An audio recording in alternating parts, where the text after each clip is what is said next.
po yung live na report po natin coming from Patrol 500. Nabuhay yung Patrol 500. Mukhang babalik sa pagiging Patrol 500. Pero saka na natin pag-usapan. Oo nga. Okay. Yes, bro. Okay, back po sa ating topic po ngayon, PhilReca. So, kanina, meron kang tanong yata na kung na din. Ni-discuss niya kanina yung systems loss. So, explain niya po kung saan nanggagaling yun. So, isa sa mga, second advocacy natin is, yun nga, to protect the interests of member consumer owners in relation to the power rate, no? And part of that, yung tinatawag natin, ano yung mga ginagawa ng ating PhilReca party list in relation to doon sa pagbaba ng presyo ng kuryente. And marami po tayong na-discuss, parang 4 po yun. Pero sa ngayon, ang ating isa po na advokasya pa ay una, yung ating mga electric co-op, no? So, ang kwan is protektado ka hindi lang po as a person or as a member consumer owners, but including yung ating organisasyon, ito yung kooperatiba. So yung kooperatiba po, electric cooperatives ay una, paano po protektahan ng PhilReca? Bakit nga ba meron bang panganib na nakikita o meron bang threat sa co-ops na nakikita?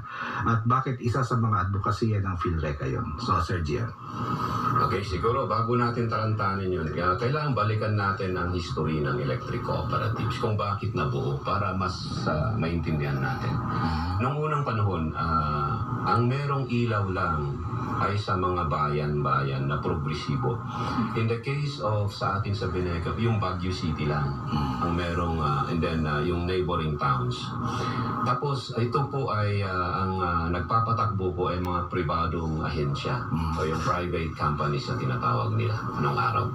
So nakita po, hindi po ako nangungumpanya, nakita po ng dating Pangulong Marcos na kailangan na iparating ang mga kuryente sa kanayunan dahil kailangan pa ito sa pag-progress ng bansa. So pinasa po yung Presidential 269 kung saan po na-create yung mga cooperatives na walang layunin kundi iparating ang kuryente sa pinakamalayong laylayan ng lugar sa ating bansa. So yun po, nabuo yung electric cooperatives and the rest is history.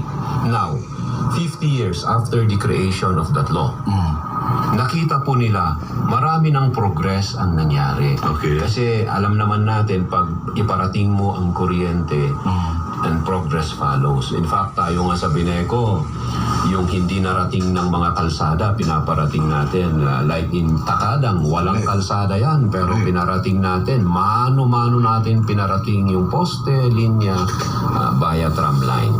So, dahil 50 years na yan, over the years, naging progresibo. Naging maganda ang patakbo ng mga electric cooperatives. So maganda na siya. Ibig sabihin, maganda yung negosyo.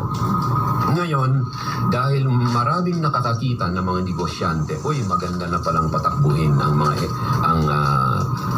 pagbebenta ng kuryente. Kuryente.